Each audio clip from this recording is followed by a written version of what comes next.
School for me is scary. Um, it's not fun. I dread going to school every morning and being in a classroom full of people who do not share the same interests and values that I do. It's scary because I don't know how people are going to perceive me when I dress a certain way or if I present myself a certain way to different people. School is hard, but it will prevail. I have faith in that.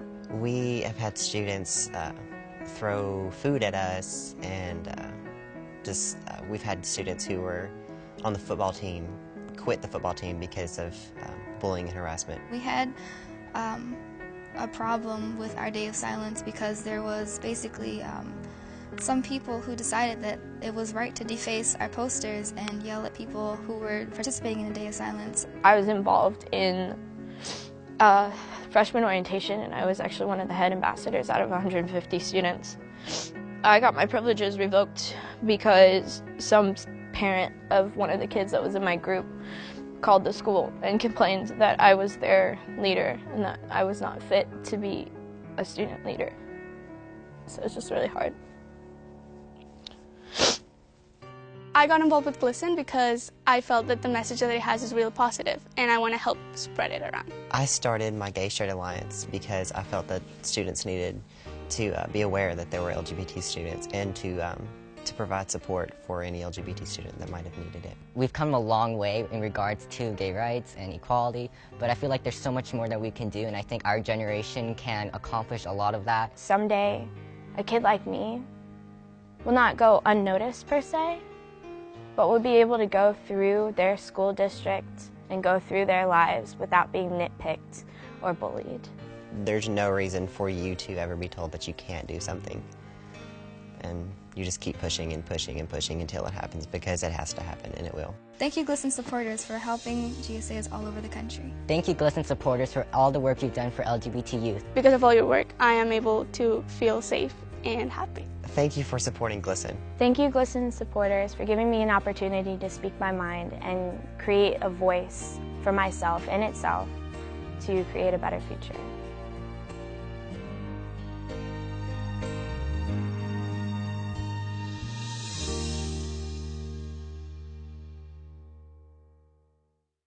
Hello, our names are Polly Makuga, John Apodaca, Andrea Courier, and David Ruiz, and this is our Culture and Ethnicity presentation for EDL 640 on the LGBT community.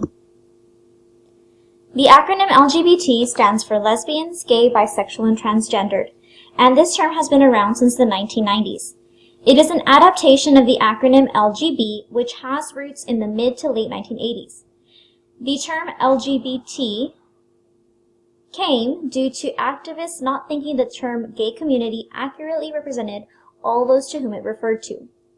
The term LGBT has now transformed to LGBTQIA+, which stands for lesbians, gay, bisexual, transgendered, queer, questioning, intersex, ally, and the plus refers to anyone who doesn't identify with any one of these terms. For the purpose of this presentation, I'm just going to focus on the 20th century up to the present, as far as looking at the history of their acceptance in civil rights. So the first date that I found was that in 1924, the first gay rights organization was founded in Chicago. After there, we moved to 1948, where Alfred Kinsey publishes a book called Sexual Behavior in the Human Male, which contradicts conservative beliefs that homosexuality is a form of illness. However, it's in 1953 that President Eisenhower signs Executive Order 10450, banning homosexuals from working for the federal government or any of its private contractors. In 1958, this is the first time that the U.S. Supreme Court rules in favor of the LGBT community. In 1962, Illinois repeals its sodomy laws, becoming the first U.S. state to decriminalize homosexuality. In 1969, angry gay youth clashed with police, leading to a three-day riot outside of Stonewall in Greenwich Village. And this is an event which is credited with reigniting America's modern LGBT rights movement. You see the first gay pride parade, which commemorates Stonewall riots, and of course gay pride parades are a pretty common fixture in most LGBT communities in this day and age. Moving on to the 1980s, we have symptoms of a rare pneumonia and skin cancer that is found in 41 gay men, which is later known as AIDS. but this is not addressed by President Reagan publicly until the end of his presidency. In 1993, the Department of Defense implements Don't Ask, Don't Tell directive prohibiting the U.S. military from barring applicants based on their sexual orientation. In 1996, President Clinton signs the Defense of Marriage Act, which defines marriage as a union between one man and one woman. In 2000, Vermont becomes the first state to legalize same-sex civil unions, and in 2009, Matthew Shepard Act passed by Congress expanded the federal hate crime law to include crimes motivated by a victim's actual or perceived sexual orientation, gender identity, or disability. In 2010, Don't Ask, Don't Tell is repealed, which allows gays and lesbians to serve openly in the U.S. military. In 2015, the U.S. Supreme Court rules that same-sex marriage is legal nationwide. Now, talking about modern LGBT culture, first thing is it will greatly vary. However, let's try to talk about some common elements. First off, there's a recognition in LGBT culture of works by famous people in art, politics, and history, major contributions in all of these areas. There's an understanding of LGBT social movements. It's steeped in the history, which I just mentioned in my previous slides. There is an ironic appreciation of things stereotypically linked to LGBT people. Figures and identities present in the LGBT community, such as the gay village, drag kings and queens, pride parades, and the rainbow flag. These are some common elements. And the thing is that not all LGBT people identify with LGBT culture. Some U.S. studies have found that the majority of gay male couples are in monogamous relationships, and it's extending to youth pride. And down below we have just 3 different flags. So we've got LGBT pride, bisexual pride, and transgender pride. Current challenges this community faces: violence. Lesbian, gay, and transgender people, especially those of color, experience violence at a very high rate compared to straight people. According to the FBI, bias against sexual orientation and gender identity account for more than 21% of hate crimes reported in 2013. Transgender women, people of color, and gay men face the highest risk of homicide. Poverty. Research shows that anti-LGBT discrimination has harmful effects on workers, economics, well-being, leading to a high rate of unemployment, homelessness, poor health, and food insecurity. 1 in 5 LGBT people who live alone report an income at or below poverty level. Transgender people of color are most threatened by extreme poverty. Some 28% of Latino trans people, 34% of Black trans people, 23% of Native American trans people, and 18% of Asian or Pacific Islander trans people are extremely poor, with an annual household income of $10,000 or less. Youth homelessness. The National Alliance to End Homelessness estimate that roughly 550,000 people up to 24 years old are homeless over the course of a year. According to the Williams Institute, 40% of homeless youth served by this agency identify as LGBT. Workplace discrimination. There's still no federal law protecting LGBT employees from discrimination. The LGBT community earns as little as 68 cents for every dollar that a heterosexual man earns, even when qualifications are equal or even greater than for LGBT workers. Up to 41% of LGBT employees say that they have either been physically or verbally abused by their coworkers or had their workplace vandalized. And I'm going to be talking to you about self-harm and suicide in the LGBT community. LGBT individuals are 6 times more likely to self-harm than any other group. There's a lot of misunderstanding about self-harm out there. A lot of people view it as self-indulgence or manipulation or self-pity. In reality, it is a coping method used to relieve emotional distress. This emotional distress, excuse me, is usually caused by bullying, hate crimes, isolation, and all this leads to self-harm. Some studies show that 73% of LGBT individuals have experienced prejudice, discrimination, or harassment. 40% of all LGBT self-harm or attempt suicide. But only 3 in 100 of those who self-harm over 15 years will attempt suicide. Those who self-harm do not always do not want to kill themselves. They're not trying to commit suicide. They are just trying to relieve some of that emotional distress. And that brings us to our next slide, which is suicide amongst LGBT, and more specifically LGBT youth. Suicide is the leading cause of death among LGBT youth. 1,500 LGBT youth commit suicide every year. And this is a conservative estimate because not all LGBT youth who commit suicide have come out yet. So the number is probably more than that. LGBT youth are more than twice as likely to attempt suicide than their peers. Now, if you notice, that's just LGB. I left off the T on that one because 25% of transgender youth have attempted suicide. So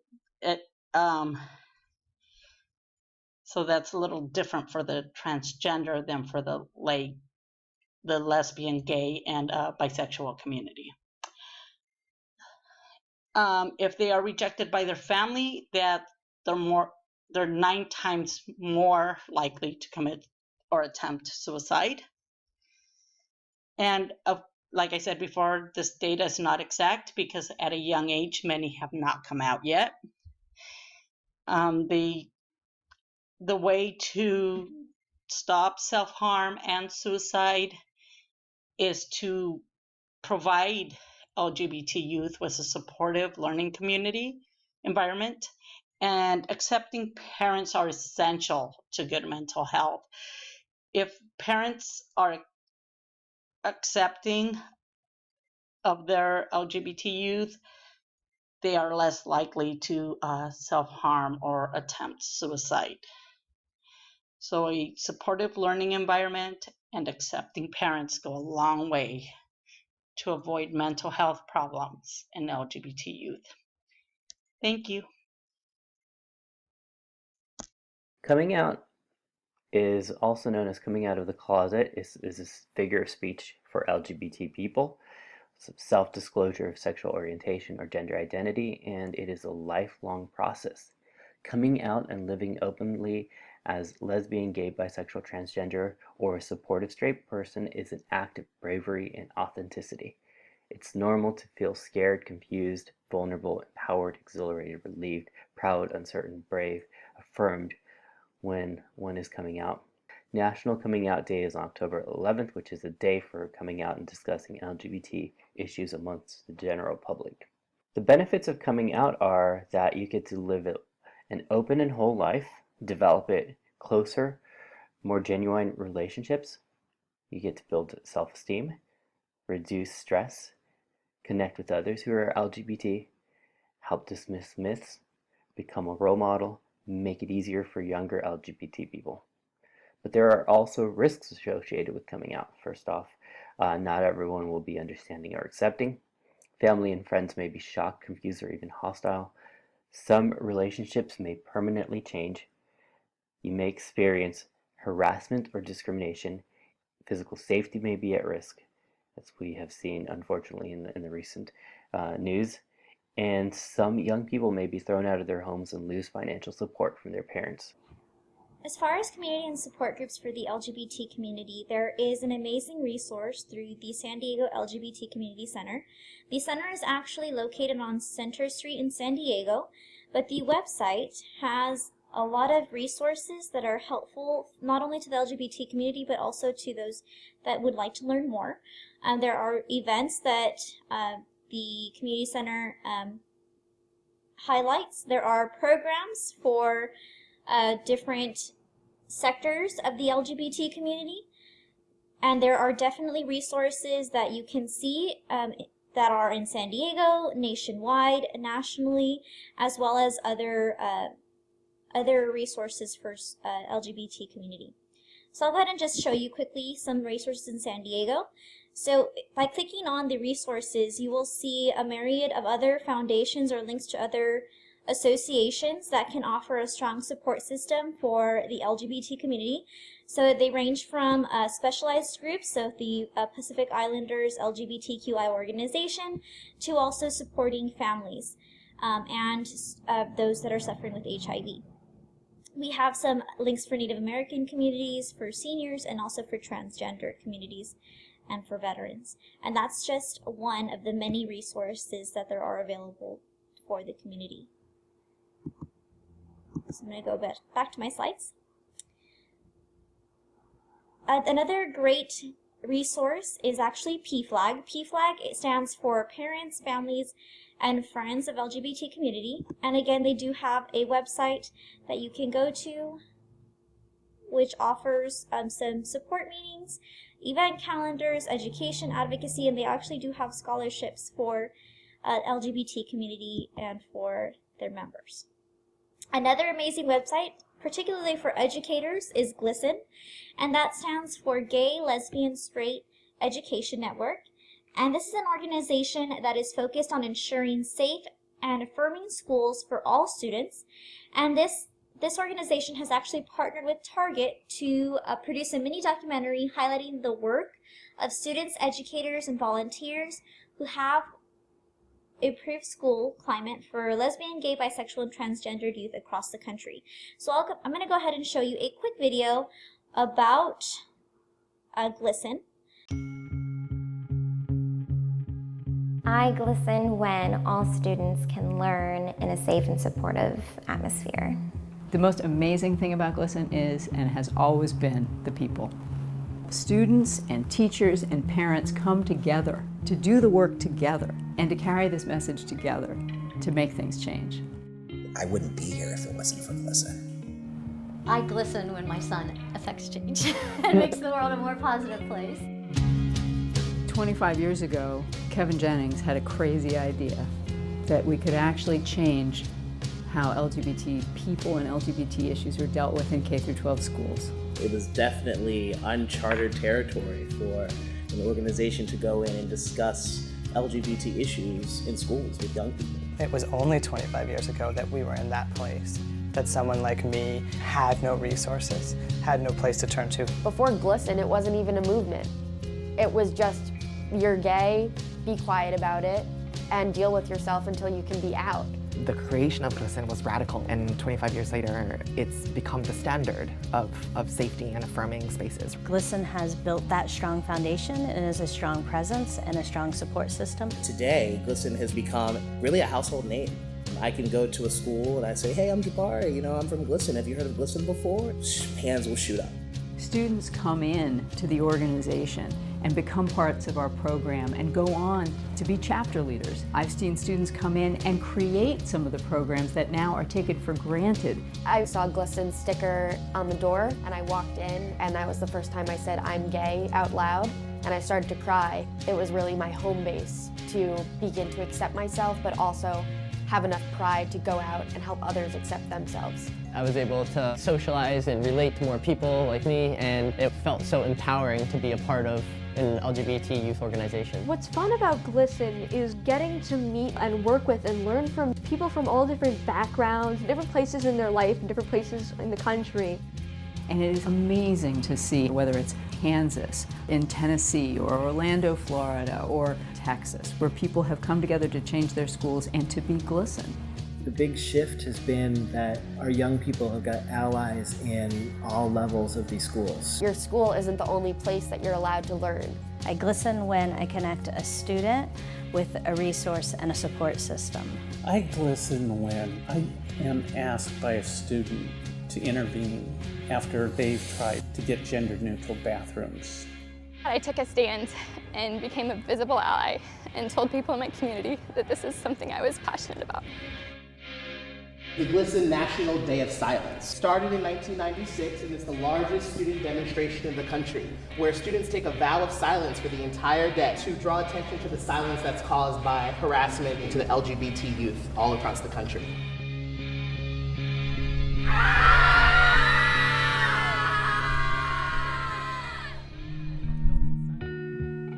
I hope that in 25 years, when we ask, do you feel safe going to school, 100% say yes.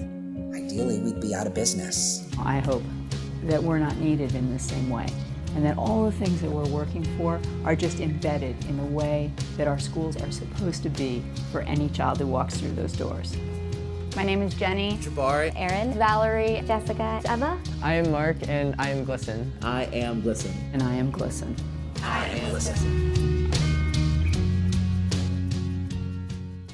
So what can we as educators do to meet the needs of the LGBT community? So the first thing is we can be an advocate for our students. It's important to be conscious in both language and purpose when discussing student advocacy and discussing LGBT-related issues. Being an advocate means more than just preventing bullying and supervising how our students use technology and how they speak to each other, but it also means to never tolerate derogatory or belittling language in the classroom. It means recognizing that students struggle or the struggle of these students, listening and displaying empathy, and providing them with a safe space of self-expression. And lastly, it does mean constantly examining your school's climate in order to determine how the faculty and staff can improve inclusiveness for all students. Another way is through professional development. One vital step towards LGBT student advocacy is building empathy and understanding amongst not only students, but teachers and administration. It's examining and helping educators examine their personal, implicit, or unconscious biases surrounding LGBT issues. Professional development could also include education on transgendered issues and respecting gender identity and expression. The more information that we are armed with, the better that we can advocate for our students. And there is a great resource from GLSEN that I have linked on this PowerPoint or this Google Slides. Another way is that we can build an inclusive environment within our community of educators as well as our schools, in which LGBT students feel like they are included and they are not isolated within the school. One way to combat this is to make sure that the community is also aware of LGBT issues and making sure that you make the community aware that your school is an inclusive school. Another way that we can meet the needs of our population, of this population, is that we can start GSA clubs. If your school does not have a GSA club yet, there is an amazing resource in GLSEN that can help any educator get started. And on behalf of Polly, John, David, and myself, Andrea, I'd like to thank you for your time and your attentiveness.